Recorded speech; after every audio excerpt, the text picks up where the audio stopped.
Maswerteng gabi po mga ka-STL. Narito na po ang resulta ng STL Rizal para sa araw na to, 3rd draw, August 21, 2025, araw ng Huwebes.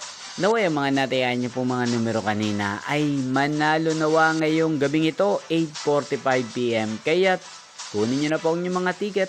Narito na po ang resulta.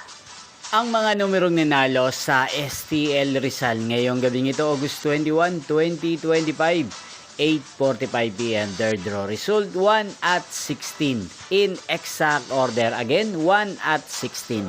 At ngayong gabing ito sa STL Rizal, atin pong i-shoutout si Kuya Rolly ng Rizal na lagi pong nanonood din sa channel na to. Shoutout po sa inyo Kuya Rolly. Sana po ay nasa mabuti kayong kalagayan. Inyo pong napanood ang resulta ng STL Rizal. Magkita-kita pong muli tayo bukas ng alas 11 ng umaga dito po sa channel na to, Roderick Hernandez TV. Thank you for watching.